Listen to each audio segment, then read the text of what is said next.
So meron tayong YT guys sa FB. So, meron given parabola. Sinabay pa yun. Hindi. So merong vertex na 6, -1. Then axis parallel to x-axis. Yung axis of symmetry yun. Then meron tayong true 2, 3 which is tama dun yung graph natin. So unang gagawin natin syempre ipa-plot natin yung given, no? Para ma-visualize. So yung gagawin, kuha ang Cartesian. Then lagay mo yung vertex muna. So 1, 2, 3, 4, 5, 6. Then -1. Nandito yung vertex. Ito yung x-axis natin, yung horizontal. Then sinabi, meron daw axis parallel to x-axis. Ito yung axis of symmetry natin. Yan. So yung axis of symmetry.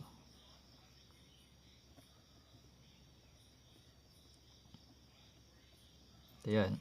And sabi natin ulit na kapag yung axis of symmetry mo is horizontal, ibig sabihin yung graph mo is opens left or right, no? So kapag may axis of symmetry na horizontal, yung graph it's either left or right.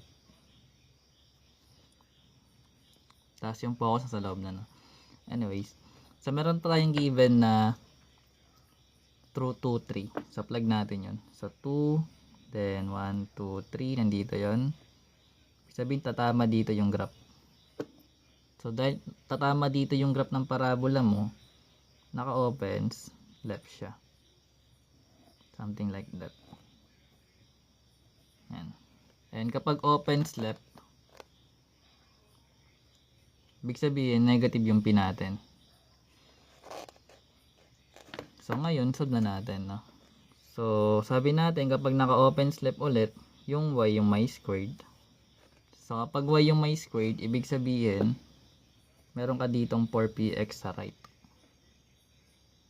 Then plug na natin yung mga given. And eto, sabi ko kanina ulit, pwede mo to i-transform kapag yung vertex is wala sa origin. Ito kasi nasa origin to eh. So i-rewrite natin siya na yung y may partner na k, then yung x may partner na h. Ito yung standard form niya kapag wala sa origin. So ngayon, plug mo lang yung vertex. So lagay natin yung vertex natin na 6, -1. Tapos pwede na rin natin i-plug yung yung given na point. Let's say P na 2, 3 para diretso na. Makuha natin yung P. Point to guys, lagyan natin 0.1 na lang. Kasi iba tong P na maliit eh. Ang gawin na lang natin siyang B para hindi maliit, makakalito. Ayan. So, ayan. Ngayon, meron tayong y minus k square. Itong point na B natin, ito ilalagay natin to sa xy. Tapos itong vertex naman sa hk natin ilalagay yan. So para hindi ka mahirapan, kung ayaw mo na sinasabi ko kanina na tawag dito, na kapag plus magiging minus, minus magiging plus, pwede mo siya ilagay sa variable mismo. So parang ganito. So diyan meron tayong y, that is 3. Etong minus part kasi siya ng formula. Tapos meron ka ditong k na -1. So magkakaroon ka doon ng -1 sa value ng k. Ito yung y, ito yung minus mo, ito yung k mo. Kaya sabi ko kanina, kapag meron siyang minus dyan, pwede mo na siya i-direct na plus. Kasi negative times negative, magiging positive yun eh. Anyways, isa-isayin natin para maintindihan. So copy lang yung 4p. Meron tayo dong x. May value pala yung x na 2. Lagay na natin pala. Then minus, part ng formula siya. Yung h natin doon is 6. So minus 6. So sabi ko nga kapag 6, edi minus 6. Kung isasama mo tong operation. Sana naintindihan yun, no? Ngayon simplify natin. So magkakaroon tayo dito ng 3 plus 1, naka-squared. So negative times negative, magiging positive nga yun eh. Then 4p. Then 2 minus 6 magiging negative 4. So magkakaroon tayo dito ng 4 squared equals 4 times negative 4 is negative 16 p. Then itong 4 squared, alam natin 16 yan, di ba? So, sige, lagay natin. Baka magulo eh. Then divide lang by negative 16. So, makakuha tayo ng value ng P, which is negative 1. Bakit siya negative 1? Ito sabi ko kanina. Kasi nga naka-open slip yung graph. So, ibig sabihin, hindi mo kagad i-consider. Ito yung tatanong ni Limited. Bakit daw gumamit ako ng negative kanina? Kasi nga, parang kinonsider ko na siya na negative kanina. Kasi nga, nag-graph na natin siya eh. As left. So, ibig sabihin, kung naka-negative 4 ka na doon, open slip na siya. Makukuha mo talagang value ng P mo doon. Positive na. Pero if ever na hindi ka gagamit ng graph kagad na negative kasi na open slip, ito yung pinakagagamitin mo. Kasi kailangan mo makuha yung value ng P. Kapag negative, hindi open slip na siya, automatic. Kasi naka y squared eh. Hindi ko alam kung naintindihan nyo, pero ganun siya ginagawa. Anyways, so pwede na natin makuha yung equation. So galing dito, pa-plug na lang natin yung P. So, meron tayong y minus yung k natin. Di ba pag minus magiging plus? So, plus na yan. Plus 1 naka-squared equals yung 4. Meron tayong p na negative 1. Then, meron tayong x. May negative, may 6. So, minus 6. So, magkakaroon tayo ng y plus 1 squared equals 4 times negative 1, magiging negative 4, x minus 6. So, kung ito yung kailangan mo na equation, pwede natin standard form natin. Pero kung gusto mo siyang gawing general form, expand mo lang to, then distribute mo to, then combine like terms, or lagay mo lahat sa left side. Parang ganito. So, pag in-expand mo to, that is y plus 1 times y plus 1. So, automatic, magiging y squared plus 2y plus 1 yan. Square of binomial. Pag di mo to nagigets, meron tayo dito yan sa sa Pascal. Hindi. Oo, pala. Binomial expansion na form na playlist. Then ito magiging negative 4x plus 24. Bakit? Kasi negative 4 times x, negative 4x. Negative 4 times negative 6 magiging positive 24. Lagi kong sinasabi na kung ano yung katabing sign or operation, i-consider nyo siya para hindi kayo nalilito sa pag-multiply. Hindi lang siya negative 4 times 6.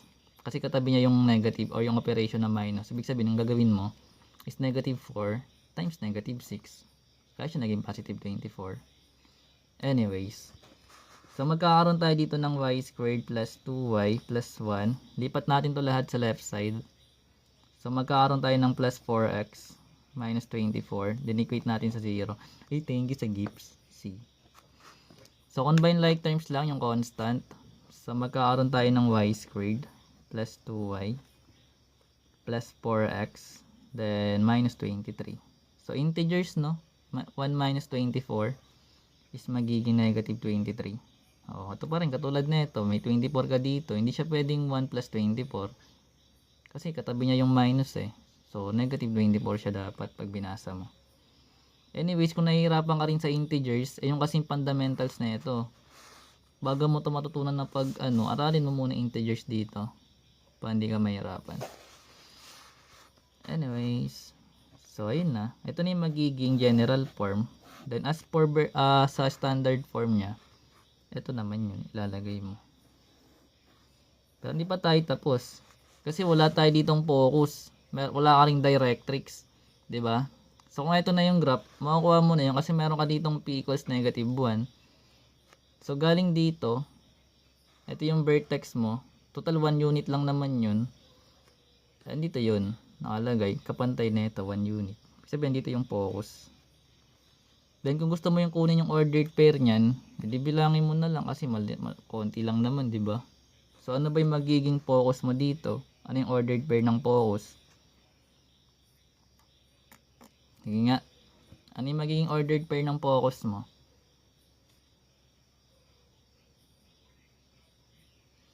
5 negative 1. Oh, that's correct. Magkakaroon ka ng 5 negative 1. Then para sa directrix naman, 'di ba sabi natin kung p is negative 1, nasa likod lang yun ng vertex. So lagay ka dito ng isa pa, then spacing mo yung dash line.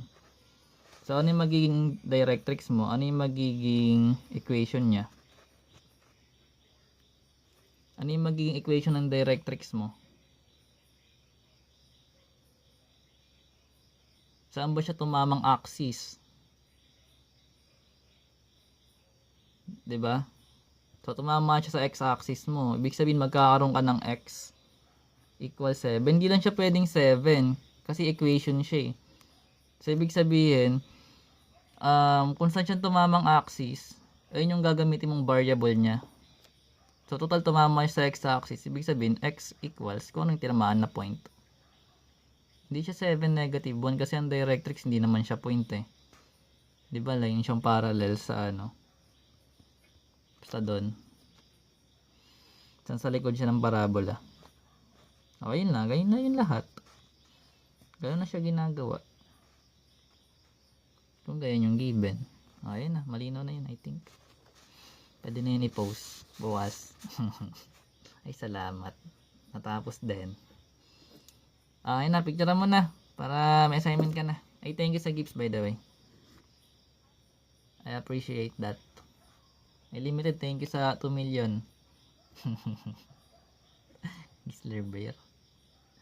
Di pa yan, wala pa. Axis of symmetry is negative 1. That's correct. Negative 1 kasi tumama siya dun eh. Ay hindi siya negative. Hindi lang siya negative 1 guys pala. Sa pag ano mo ng axis of symmetry, kung equation din yun, di ba?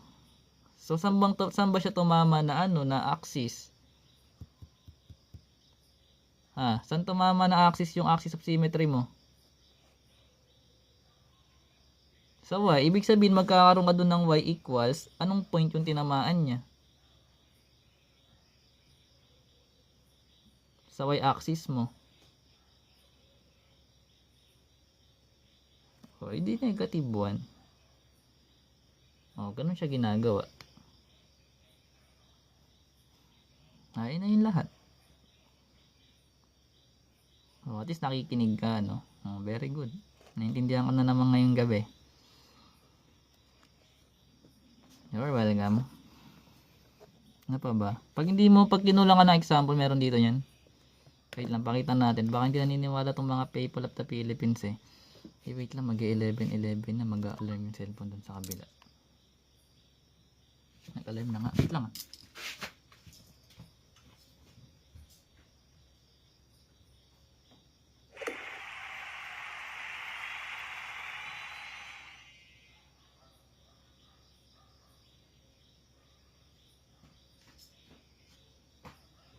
All is well. Yun. Sige. Gagi. So, ganun siya ginagawa. Anyways, pakita lang natin muna yung YT natin. Nanggugulo nga ako sa ibang nagla-live ng mat eh. Pina-plug ko yung YT ko. Buti hindi nagagalit. Kaya pag may dumaan na nagtuturo dito, ano eh. Pina-plug ko rin.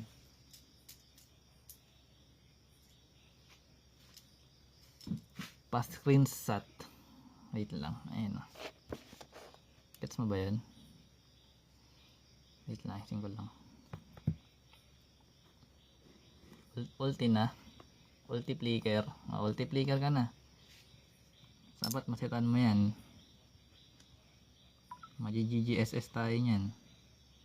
GGSS. GGWP pala. Eto guys. If ever na naghahanap kayo ng makakatulong para lumakas kayo sa math. Wow. Okay na. Okay na yan sigurado. Max, may assignment na. Perfect. Ay, tumagot ka sa teacher mo ha. Dapat ikaw magpe-presenta yan.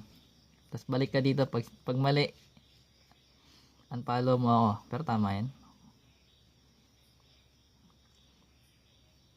Eto guys, may mga bids dito if ever na naghahanap kayo ng Tagalog eme. Meron na ako 1.1 million subscriber. Subscribe na kayo para madami tayo. Eh dumami na kayo. Ayaw nyo. Hindi na. Ayun, dami nyo no. Oh. nahihirapan ka pa dyan. Mahirapan ka yan, manonood ka na lang, oh. Wala pa to, hindi pa to monetize. Pag monetize, bibigyan ko na kayo. Ako na magbibigay. Magpaparapol tayo.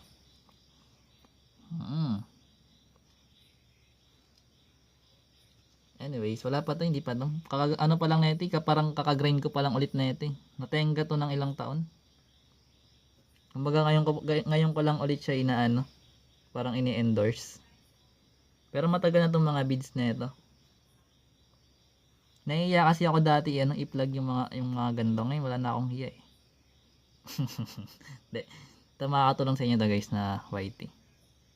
Si Limited na gaano dyan lagi. Di ba boya? Dito na lahat yan guys. Kaso wala lang tayong statistic. Kasi hindi ko trip yun eh. Saka ko na yung naaralin ulit. Ito yung sabi ko sa'yo na kung paano ka mabilis mag-expand. Try mo to aralin. Binomial expansion. Ito kung bakit mabilis lang namin to na-expand. Ay nasa special products yata ito na part. Anyways, if trip mo, may time ka, panoorin mo pa konti-konti. Domain and range. If ever guys, kasi sobrang dami ng playlist, di ba? Pwede mo siya i-search. Like, domain and range. Ito. Lalagyan mo lang siya ng pangalan ko. Hindi ko pala yung pangalan. Anong tawag? Ng channel. Then, ako nalalabas dyan, syempre. Ako pa. O, ganun mo siya gagawin. Kunyari, may topic ka for parabola. Dilagay mo parabola. Then, space slash mo siya ng pangalan ng creator na trip mo. Trip mo ba ako? O, lalabas na yan. Madami yan, no? Ano ako? Inorganic ako, boy. Hindi na. Ano lang ako doon dati. Ginamit ko dati yun nung nag-aaral ako. Pero ito ngayon, alam ko na kasi ito eh. Medyo master ko na rin yung mga ganda. Pwede mo naralin dito guys yung mga trip mo. Kunyari mathematical induction. Kasi pang grade 11 din to. Aaralin mo rin to eh. O, aralin mo na ngayon. Bahala kayo madiwag. Ellipse. Parabola. O, ellipse. Pag nahihirapan ka sa ellipse, nandito yan. Madami oh. O, madami yan guys. Yung mga playlist yan. Hindi ko lang ba't ganti lumalabas sa screen ko eh. Oh. Kalahati lang. Pero may mga ano naman dyan. Ito pala. Ayan o.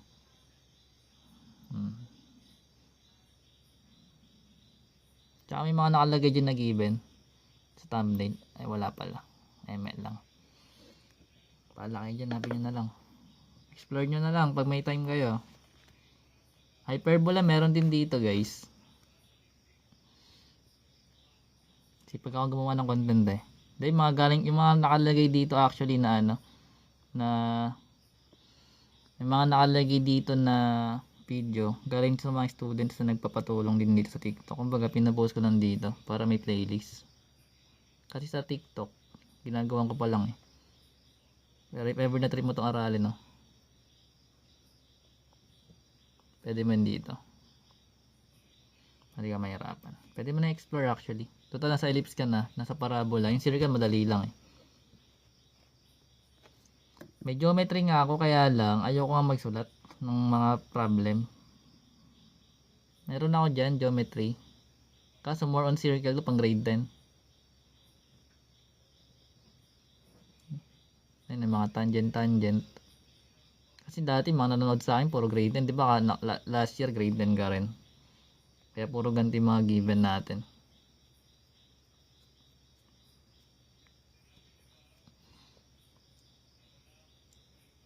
Tsaka kanina habang nag-edit ako, may na-discover ako.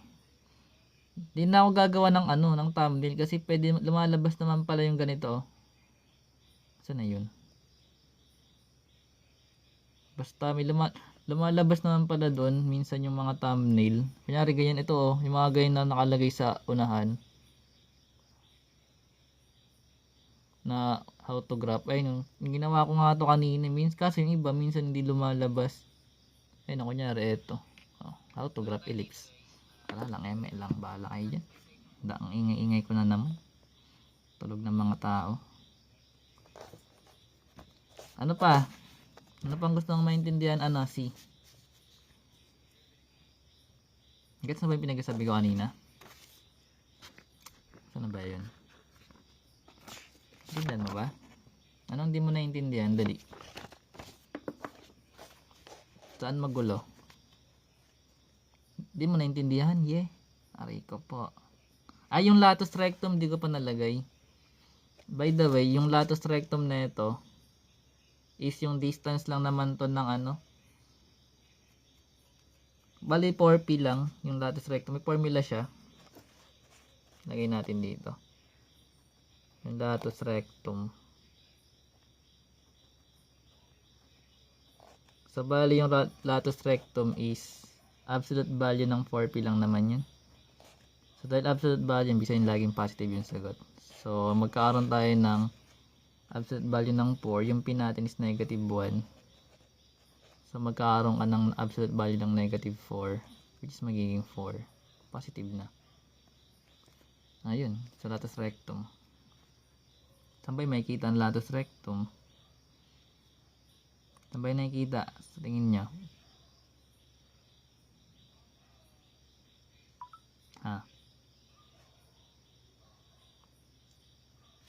Saan ba yung nakikita na latus rectum? Alam ko hindi yun dito nakikita eh. Dito ba yun? Sa kasi sa ellipse ba yun?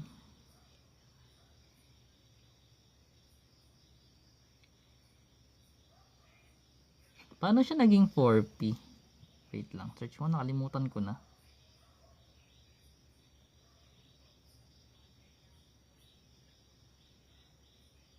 Nakalimutan ko talaga. Ngayon na lang ako nag-solve na ito eh. Tsaka nakita ko to kanina kay Sir kay Sir Kebs. Ganito yung tinuturo niya. Siguro nirequest din niya tayo ng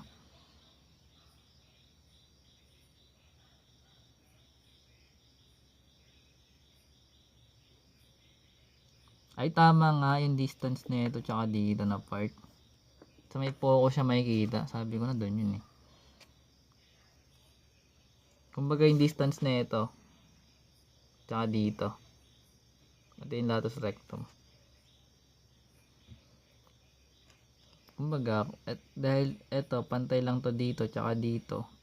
2p kasi ito yung distance na ito 2p. Galing dito. 2p siya, tas 2p. So 2p plus 2p magiging 4p. So ang distance kasi kung negative yung walang negative na distance. Parallelogram. Meron na ako nun na. Ayaw mo doon panoorin, boss. Wait lang, pakita ko muna. Pag kinulang ka dito, plug ko na yung YT ko. Wala naman kayo magagawa eh. Live ko naman to eh.